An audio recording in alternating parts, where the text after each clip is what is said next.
the best thing I did, and I want you to know, was letting you in. From that moment I knew that you were all I missed. Baby, it took just one kiss. 'Cause here in your arms I can finally let go. The rest of the world is outside when you make sure I'm all you've missed. Baby, it takes just one kiss. Many years have gone. Hi guys, welcome back to my YouTube channel. If you're new, karibu and welcome. If you're a returning subscriber, thank you so much for always making time to come and be with me. So today is a very special episode. Someone is smiling, and I'm actually happy to be doing this episode because it has been requested by so many of you. And from the title, you can tell today we're talking about how I met my husband. And before we get into the video, I think I'm gonna let him introduce himself. Hi, my name is Jacob Vega. I'm Marion's husband. We've been married now for almost 2 years, but we've known each other for 3 years now. And we have a son who is 10 months old. His name is Michael, and we're in a long distance marriage at the moment. He lives and works in the US, and I'm in Kenya. Nairobi, Kenya. Team Kenya, say hello. And Team Texas people. Yeah, straight out say of hello. Texas. Lone Star State. I know. So Uh-oh. so that's our son. Let me go pick him up, then we can introduce him. So yeah, this is our son. This is Michael. Say hi, Mikey. Say hi. Hello. He just woke up. Hey, how are you? How are you, baby? How are you, darling? Hello. Look here. Say hi. Is that a tiny baby? Say hi. Is that a tiny baby? Hey, that's a tiny baby. Yeah, tiny Yes. baby. Hey. Yes, my baby. What are you showing them? What do you want them to see? So yeah, this is our son. He's 10 months old. Before we can get into the story, let me just say this. I had just come out of a relationship before I met him, like 3 or 4 months before I met him. I just, broken off a relationship that was going for probably a year or so. And I was still trying to date at that time. I'd not given up on love. I was still, hoping and praying that, I get something good or something coming. So I remember the last date that I went on before I met him was a horrible date, like the worst date I've ever been on or to. And when I was leaving that particular date, I remember I went home crying. Like on my way home, I was just crying and crying because it was just terrible. It was just the worst date on earth. I think I've told you this story, yeah? Yeah, I remember. It was just the worst date of my life. So I got home that particular day, and I just remember going down on my knees. I was still crying, and I told God, I'm tired of trying to do this thing on my own, and I know I've been trying to do it, but it looks like I'm not succeeding, and I just need you to take over now. Like, come and take over. The desire is I want to get married, I want to have a family, and in my own little way of trying to do it, I've not succeeded. So please come and help me now and just take control of this whole thing. Like, come and do it for me. And I went to sleep, and that was it. Yeah. So that prayer was made in April of 2019, and we met in August of 2019. I think it was important for us to put that out there, because then at some point I'm going to refer to this aspect of the story. So, yeah. Well, mine was a little similar. I had just gotten out of a 5-year engagement. We ended on mutual terms. I wanted to move around because I like to travel. I wanted something more out of life, and she wanted to stay in one place for ever and ever, so that wasn't going to work. So we ended that engagement. I moved to Waco for a job, and I spent probably 2 or 3 months just working. That seems to be how I deal with things. I'm a workaholic. So, 2 or 3 months working constantly. After a while, I got kind of bored, and I discovered that I need something more than just waking up and going to a job to earn money. So, I decided to get back in the dating scene. So that's the pre us meeting stories. Let's get into the how we met part. Oh, yeah. Ooh. Juicy. Tiny baby, you're not in the story yet. Our son is Hold on, Tiny just baby. next to us, so don't mind us if our eyes keep, moving to him. So how did you meet? Well, let me tell y'all about your hostess. She's pretty gracious. Love her to death. No, you're jumping the gun. How did you meet? Before you tell all those things, how did you meet? So we actually met online through a dating site. So yeah, we met online. We met online, yes. Online dating story. I was on and off on the dating apps.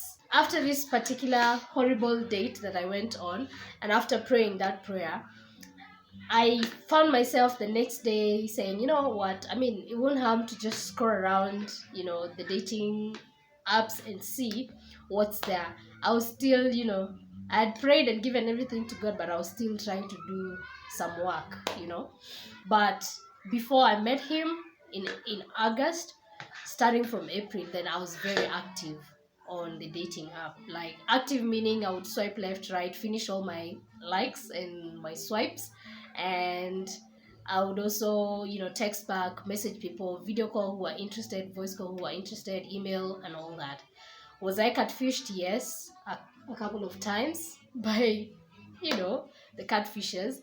Yeah, so that's my history with online dating. I had a similar experience. To me, the dating apps were more not just convenient, but they were more practical. My job is very demanding on my time, so dating apps allowed me to message on when I had a spare moment, or to on my breaks I would see if anybody was interesting. I think I neither swiped first, then he swiped, and we got a match, and he texted, and I remember, oh my god, his first text was, I'm also short, like you. I think I responded, and then afterwards, he texted and said, I was on break, but now I'm going back to work. I'm going back on duty, but I'll be out in a couple of hours, and if you want we can talk then. I'll be free.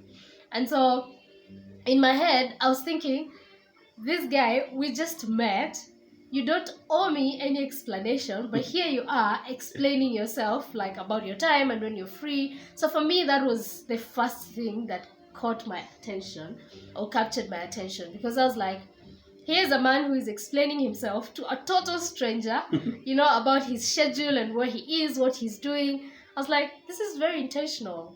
I think that kept me wanting to now talk more to him and find out what this guy is all about. So yeah, fast forward, of course, he went to work, and yeah, I texted him. I told him it's fine, we can talk at that time. And true to his word, when he was on break, he did text back. So because of the time difference, he's in the US, I was in Kenya. Kenya is 8 hours ahead, depending on which time Yeah, daylight saving time, fall back, spring forward. Exactly. That does affect. It either adds or subtracts an hour. An hour, yeah. Yeah. So depending on if it's summer, it's 8 hours. If it's spring, winter, it's 7 hours. So because of that, then you'd find when he's online, I'm asleep, and vice versa. So I decided to, try and help that situation, and I told him, you know what, because of our time differences, when you're online on the app, most times I'm asleep, and vice versa. So here's my number. If you have WhatsApp, then it will be easier to text on WhatsApp, Yeah. other than the app. Which I downloaded almost immediately. Exactly, because he didn't have WhatsApp on his phone. He did not have WhatsApp. I didn't even know it existed. Exactly, and that for me was a culture shock. Like, I thought WhatsApp is all over, but then I realized, no, Americans don't have WhatsApp. Like, they have FaceTime, they have other things they use, like Some people even use the Facebook Messenger. yeah. I think they have the video chat, but Yeah. I'd rather prefer WhatsApp. Yeah.